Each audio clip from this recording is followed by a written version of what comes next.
Hey, let me ask you a question. How many times have you started a month and said, this is going to be the one? This is the last time I'm making the decision today to change my life. I'm going 30 days of NOFAP.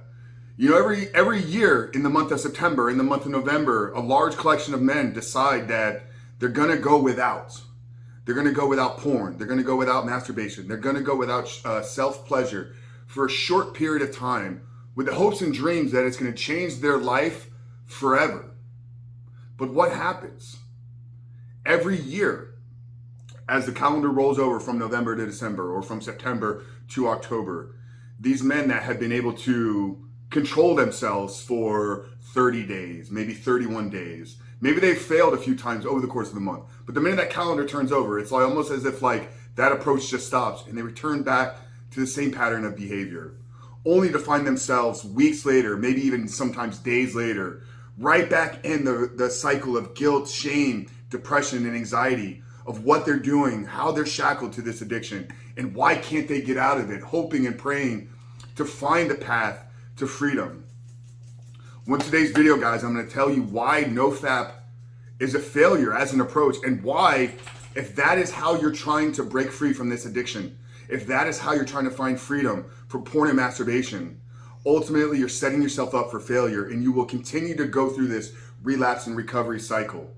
But before we get into that day, guys, let me remind you just who we are and what we do here. My name is Frank Rich, CEO and founder and head coach at Rebuild Recovery, and it is our mission to help men break free from the shackles of porn addiction through the power of faith and fitness. So if you're new and haven't done so yet, make sure to hit that subscribe button and turn those post notifications on, because we do release new videos every single day, Monday through Friday. And if you're curious about trying to find a proven solution to get you out of the depths addiction and actually take over and change your life for good, and not just keep relapsing and staying in this relapse recovery cycle for good, then I want to direct you to download our 7-step guide. It's a free book where we put together the exact formula and system that we use with our clients and students here at Rebuild Recovery, and how to identify all those ways in which porn is having a negative impact on your life. How to then take that and actually build a proactive plan to change your life and change your identity and change the trajectory of where you're going, and ultimately find freedom from pornography. So that's a 7-step guide to living life without porn. I'm going to link it down there in the first pinned comment below. So after today's video, guys, make sure to visit that page and download the book. But let's get back to talking about NOFAP and why it's a failed philosophy, why it's a failed approach. And if that is what you're trying to do, you're trying to go without for a short period of time, you're always going to fail. You're always going to return back to the same pattern of behavior. You know, one thing that we've built our entire company on, and it is something that sits at the root of everything that I teach, every piece of content that we create, every book, every program, every coaching curriculum, is rooted in the belief system that in order to overcome your addiction to pornography, you must become the man that is no longer addicted to porn. So this is where I see a difference from going without instead of becoming the man that can live without. See, going without self-pleasure, NOFAP as we want to call it in the community, is okay, I'm gonna set a short period of time where I just, through discipline, where I just through willpower, through white knuckling through this, I'm gonna withstand from self-pleasure, from self-gratification for a short period of time. And I've read the forums, I've been in the forums, I've had the conversations with people. It's a hope and prayer that if I can go without, that something will change. But do you see the flaw? Do you see the flaw there? If I go without, my hope and prayer is that something will change. See, what we like to do here, what I believe in teaching, and what all of our students that really find success in, they come to the realization that if something is going to change, we're going to be the ones that change it. If something in our life, in the trajectory of where we're going, in the trajectory of who we're becoming, is going to change, it's not going to happen by accident. We're not going to wake up one day in a different body. We're not going to wake up one day with a different past, with a different series of events that led us to this point where we are right now. So thinking that any of that is going to change without actually getting in there and changing it yourself is going to leave you exactly where you are right now. Failed. Sick and tired, fed up, depressed, anxious, worried. Will I ever change? Will I ever get out of this? The only way of getting out of it is taking over charge of your life, literally grabbing the steering wheel of the car that is guiding the direction of your life. See, if we focus on going without instead of becoming the man that can live without, then eventually we're always going to want that thing that we're denying ourselves. Think about it. Think about your life. Think about as you were growing up, or maybe you're a father today. If you tell your kids you can't have something, what's the first thing they go do? They go and try to figure out a way to get it, right? I mean, isn't this the foundation of the human story? Let's go back in Genesis. God said you can eat of any tree of the forest. Anything can be yours other than that one. And immediately, what is the first thing that our mind goes to as humans? I'm talking about the human psyche, the human nature, is to want to have what we can't.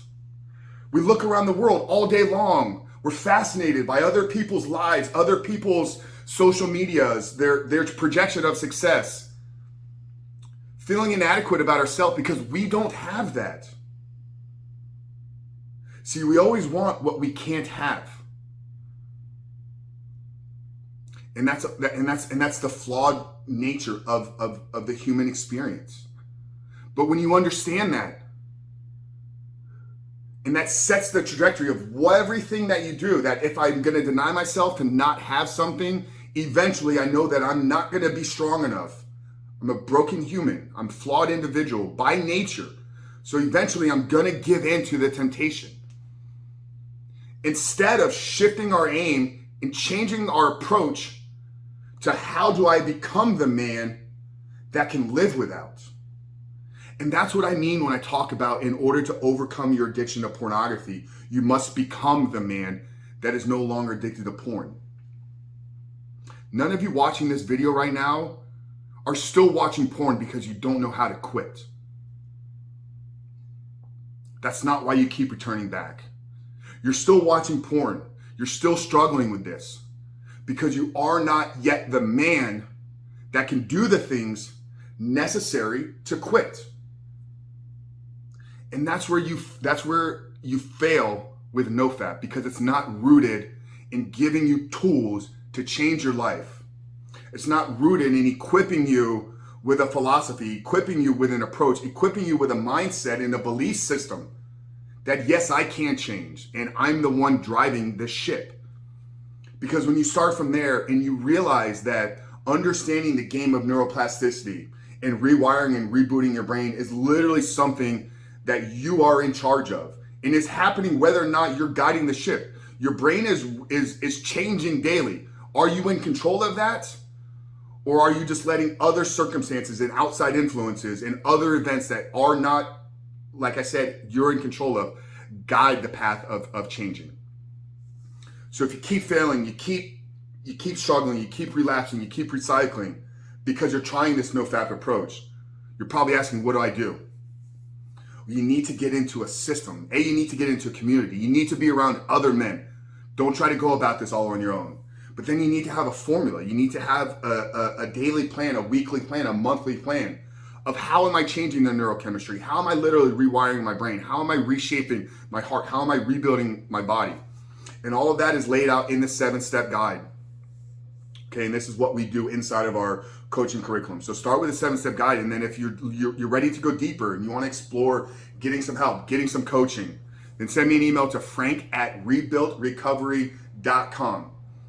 And just share with me your story. Share with me what's going on. Get into some details. Like, I'd love to know about you. I'd love to know who you are.